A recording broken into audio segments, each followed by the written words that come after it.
Welcome to Fierce Fit Feminine and Other F Words, a place where women come to learn how to improve their health, beauty, body language, and communication. I'm Christine Brunelli, and I'm your host. And today we're going to talk about how you feel in your body so that you can show up more powerfully and effectively for your life, for your job, for your family, for all of it, so that you can feel like you're actually in it and you can enjoy it at the same time without being distracted by low energy, aches and pains, or maybe some other thing that's taking up all of your thoughts. Do you know what I'm talking about there? You're just consumed with it. All of this takes away from us being more present. So let's get into some things that you can do on a practical level to make it all feel like you want to be there because you're excited, your body doesn't hurt, and you're ready to engage and enjoy and be in the moment. Are you ready? Let's get started. Calling all camera-shy female entrepreneurs, whether you own a brick-and-mortar business or an online business, if you are camera-shy and you avoid that thing like the plague, you don't like the camera pointed at you, whether it's because you don't like how you look on camera, sound on camera, or you just have no idea how to record good videos or good photos to put on social media, your website, YouTube, wherever it is that you know you should be showing up, but you're not, I've got you. This fall, my digital course is being released and it covers all of it. We cover lighting, camera angles, voice, body language, hair on camera, makeup on camera, and my favorite part, dressing for your body type and the best colors that make your skin tone glow. If this sounds like something you want to experience, a full transformation from camera shy to camera fly, go to the show notes and tap the link that says waitlist. The waitlist just gets you on a list to let you have information about this course as it's being released. The release date, how long it is, the time commitment, the content, how much it costs. But also, as a waitlister, you have access to VIP offers that no one else will. This is something that will take you from not wanting to show up on camera to being fully comfortable on camera when that lens is pointing at you. I can't wait to see you inside. Okay, go tap the link. Have you ever gone through a really hard workout class, or you went in the gym and you just made a commitment and I'm just going to do it and I'm going to lift weights and I'm going to work out my body, or you did yard work and you were weeding and you were hedge trimming and you were using the weed whacker, or you went on a big hike and then the next day you got out of bed and went, oh, my legs or my shoulders, my arms, oh my gosh, they're so sore. Have you ever felt that soreness? Now, let's contrast that with my shoulder hurts so bad. I've had an old shoulder injury. It just is creaky in there. It hurts. It wakes me up when I sleep on it. I've had it for years. Or I have knee pain. I have hip pain. I have back pain. I have chronic headaches. There are two different experiences, aren't they? The one where you're a weekend warrior or you had a tough workout and you're sore, it does not deplete your energy. The chronic one depletes your energy. So the body being moved and tested and challenged in new ways actually makes us feel more alive. It hurts. There's no doubt about it that your legs can be so sore it hurts to go to the bathroom. Been there. But it's a hurts so good kind of hurt when we exercise or do something new, as long as we're not injuring ourselves. I'm not talking about injuries. I'm talking about just the soreness of using our body a lot and waking up the next day sore, versus having something chronic, meaning it's long-term. We've dealt with it for a while. It could even be a chronic toothache that you've ignored. Oh my gosh, I was pregnant with a tooth that needed a root canal with my firstborn, and no one would touch me. No dentist would come near me because I was in the thick of my pregnancy. It was one of the worst experiences I can remember, the pain. I would just cry because it hurt so bad. I didn't want to do anything. Can you relate to that kind of, maybe not pain, but that draining type of chronic fatigue? That's what I want to talk about today, because you need to be able to show up, and you deserve to show up not feeling that. It is time for you, my friend, to take charge of whatever it is that is draining you. And I'm going to give you just 3 simple things to start. 3 simple ones. The first one is this: drink more water. I know you've heard this a million times, but are you doing it? This is the difference between knowing and doing. Drink more water. And I don't mean anything that comes out of a can. I mean pure water. That's what your body's made of. That's what your body wants. You can add lemon or strawberries or cucumber or something if water bores the heck out of you.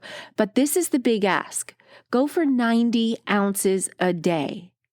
That's not a gallon. A gallon's 128 ounces. That's what I drink. I never drink less. I possibly drink more, but I'm an exerciser. I want to replenish my fluids. Even if you're not an exerciser, you should be drinking about this much water. It is not difficult. You have to be committed to it.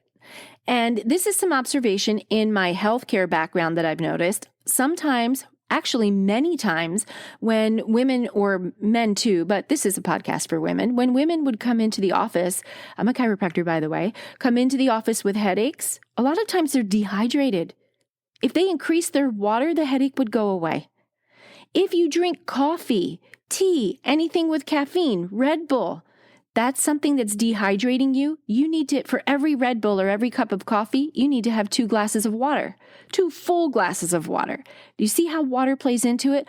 Water nourishes the skin from the inside out. It helps you glow. Water helps flush out toxins. If you have a headache, it shows up in your eyes and it shows up in your energy. I'm not against caffeine. I'm a coffee lover myself, but I make sure I'm hydrated. Here's the other bonus. It makes your skin glow. Your skin wants water. We can slather on all the moisturizers on the outside, but don't forget your skin is an organ. It needs to be nourished from behind. And one of the number one things your skin needs is water. So to have more energy, to have less aches and pains, especially for those weekend warrior things that we go out and do, and then we're sore the next day, tons and tons and tons of water. And make sure you move through it. Don't rest it unless you have a sprain or something like that. But if you're just sore, the muscles are sore, sitting is the worst thing you can do. And that takes me into tip number 2. You need to move your body. Now, I'm going to ask you to move your body with intention, not intensity. If you're a sedentary person, and I don't mean sedentary by you're a blob that just sits in a chair all day, because let's face it, we're busy women. But if you are sedentary, meaning you're not a fan of exercise, you don't do it, you can at least take a walk, 10 minutes a day. I don't care if it's a walk, but I want it to be 10 minutes. It could be 10 minutes of stretching, 10 minutes of yoga, 10 minutes of Pilates, 10 minutes of dancing to your favorite music in your kitchen, 10 minutes that is just for you, but intentional movement for 10 minutes. This is why. It's going to change your state. It's going to change your energy. It's going to make you feel more alive and engaged and in tune with your body, even if you have aches. So if you did the weekend warrior thing and you're sore, the way we're going to move through that soreness is moving. It seems counterintuitive. Your body, you just feel like, this hurts so much. But really, to get through it, flush the toxins out of the muscles and feel better, you have to move. I'm not saying move with intensity. I'm saying move with intention. So parking far away from the door at the grocery store, that's not what I'm talking about. I'm talking about taking literally 10 minutes a day and moving your body. It doesn't have to be the same thing every day. It could just be anything that you want to do, but why don't you want to give yourself 10 minutes? If you do that, let's say you're not sore. Let's just say, I'm going to just start doing this. I'm committed to me because I need to have better mindset, better energy to show up for my business. This is what you'll notice. You'll realize, wow, my hamstrings are really tight. This just happened to me. Not too long ago, I was doing yoga. I do yoga at home and I love yoga. I don't give myself enough time to practice. And so as someone who teaches dance fitness, and I like the weight room because I know lifting weights helps, women over 40 for bone density, but also if you ever want to change the shape of your body, it doesn't come from cardio, it comes from using weight resistance. But yoga for the flexibility, I got into a pose that should be so easy. It used to be easy, but it wasn't easy this time. And I wouldn't have known had I not done the yoga practice on this day. And I messaged a group of business colleagues, friends, and I said, oh my gosh, I can't do this. I used to be able to do this with ease. This is not good. No bueno. But this is what will happen to you. You'll get more in tune to where your body needs more attention. You already may have a stiff shoulder or a bad hip or a chronic knee problem. So you're already dialed into the pain. So we don't want to challenge the problem beyond where it's supposed to go. You don't want to create injury, but if you can strengthen the supporting ligaments and muscles and all of that around where that area is already giving you trouble, you will start to feel better. You'll get stronger in your body, but you have to first get aware of where the weaknesses are or where the limitations are. And if it's just walking, it could be that the limitation is in your lung capacity. So get out there and do a brisk walk. I'm not talking about walking where the dog stops at every bush. I'm talking about moving it. You're going to hustle as much as you can hustle. So getting in your body with intention 10 minutes a day, it does change how you feel when you show up for your work, when you show up for your friends, when you show up for your family, when you show up for anything that feels like, oh, this is going to be a really long, difficult day. Because one, it gets you in the mindset to be able to take on whatever the day is going to throw at you. You're in more of a go-getter mindset than you would be if you hadn't have moved your body, challenged yourself, found out where you need to lean in a little bit more to improve. And two, this is your health. This is a form of self-care and self-love. 10 minutes a day, that's all. Just give yourself 10 minutes to move your body. And as a result, you will look forward to whatever the day has to bring. You will have a better mindset because you moved your body and you got yourself in a state that says, I'm a warrior, I'm a goddess, I've got this. And if you're an introvert, those extrovert situations won't feel quite as daunting. You will have more in you to give. Okay, here's my third and final tip for feeling more energized and excited and able to tackle the day for your business and your life. And here it is. 7 to 9 hours of sleep a night. Eek, I said it. Yes, 7 to 9 hours. Okay, let me get all of the objections out of the gate first. 1, insomnia. Sometimes that has to be treated medically. I will give a few tips that will help prepare your body and your mind for falling asleep. We're going to get into that in just a second. So I get it. 2, you're a mother with a newborn or a toddler who wakes up every few hours. This is a season in your life. You're not going to get 7 straight hours of sleep unless you have incredible support living under your roof. I had that. My son, my firstborn, woke up. He was nursing every 2 hours. There was nothing I could do. He wouldn't even take a bottle. So it was just me. I went through a period of no sleep and I looked like it. And I'll tell you, I did not do well engaging in my work in that season. I didn't have it in me. All I could do was give it to my baby. And guess what?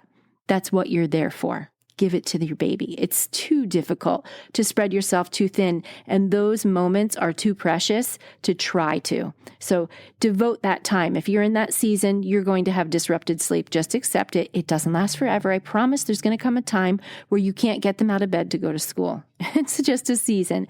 But for the rest of you, 7 to 9 hours. Depending. Now, you know what your ideal is. You know. And maybe you say 5 hours is my ideal, but they say in research 5 hours isn't enough. 7 hours is the minimum. So if you can get yourself to that point, then we're going to work on maybe making it more restful. So these are things that you can do to help prepare your body for a better night quality of sleep, because part of the reason we don't sleep well is because we're not setting up an evening routine. We hear so many people in business, especially, talk about a morning routine, but the evening routine, I think, is almost more important.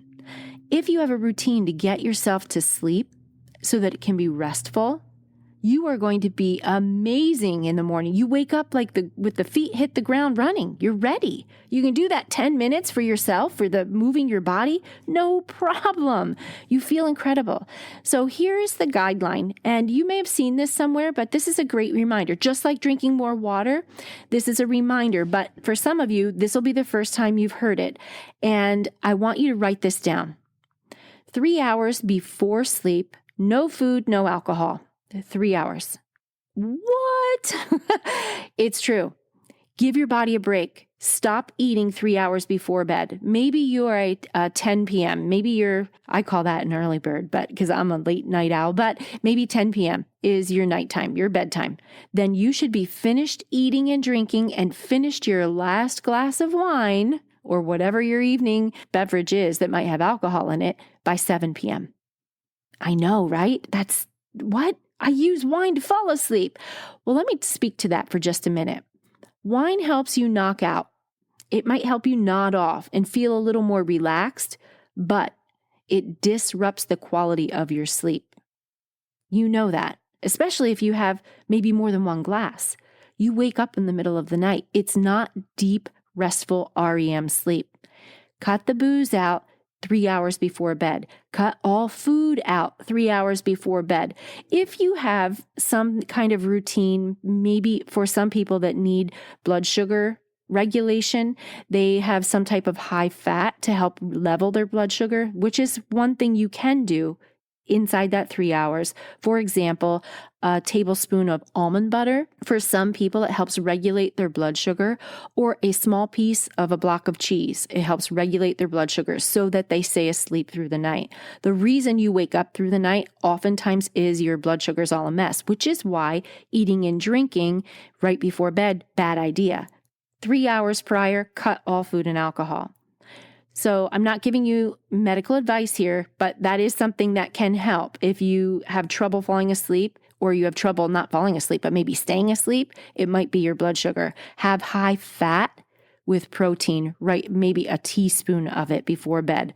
But I'm talking about full meals. Full meals, snacks, chips, all of that stuff. Nope. 3 hours before bed, stop. Right before bed, maybe within 30 minutes, you can have a tablespoon of something or one small piece of cheese, something that will even the blood sugar out. But full food, full glasses of wine, all of that, not right before bed. 3 hours before, it stops. It helps your blood sugar stay regulated. It gives your body a chance to rejuvenate. 2 hours before bed, stop all work. For some of you, this is easy. For me, night owl, not easy. I get my creative juices flowing around 8:30 or 9 p.m. and I'm in work mode. I'm like, oh my gosh, this idea just came to me. For you early birds, it happens in the morning. So I have to really be aware of what time it is, what time I think I want to fall asleep, and turn my brain off.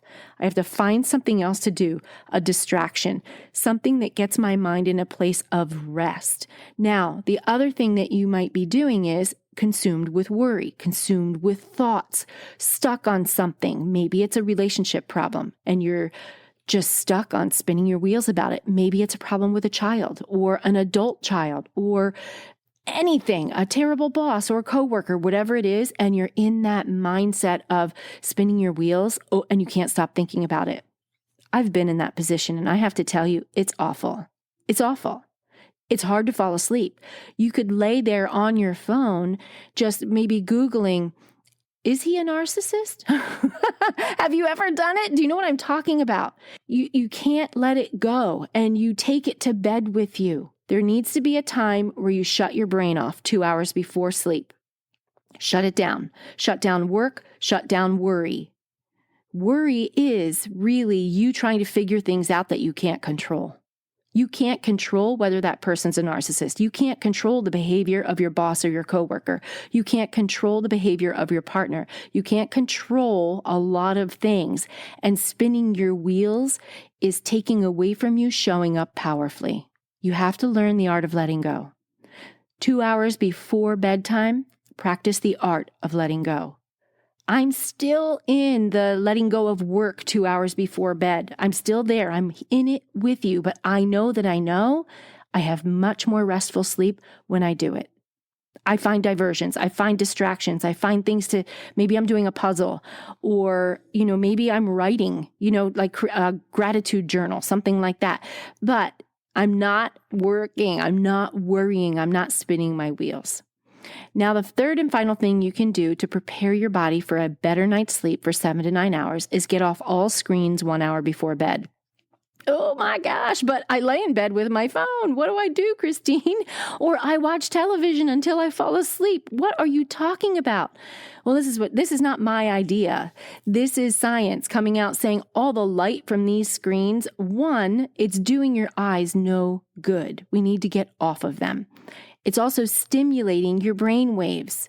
That light is not helping you have a good night's sleep.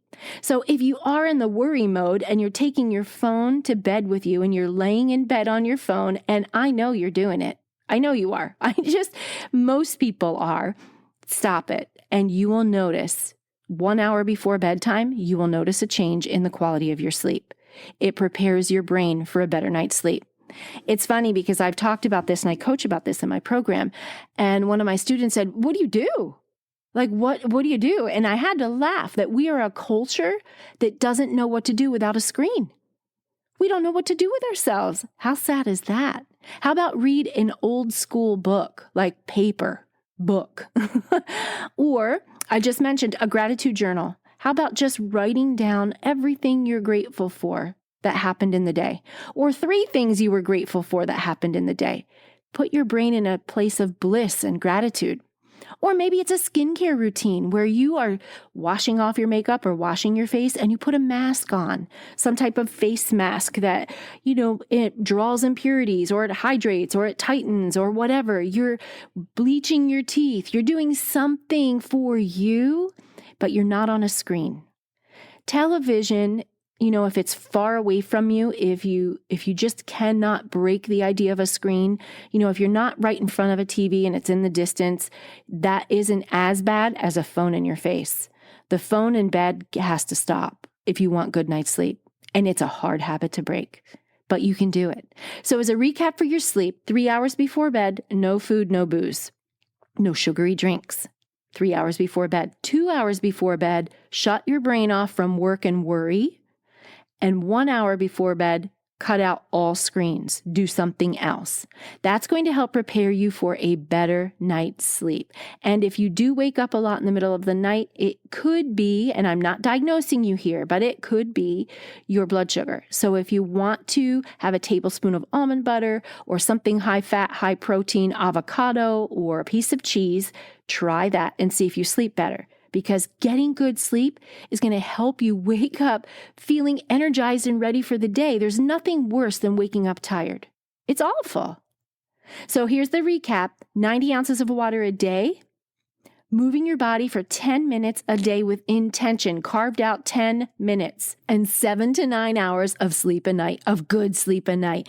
These 3 things are going to help you feel so much better as you engage with life around you, especially in your family, your relationships, and your work. That wraps up this week's episode. I'll be back next week, same time, same place. See you there.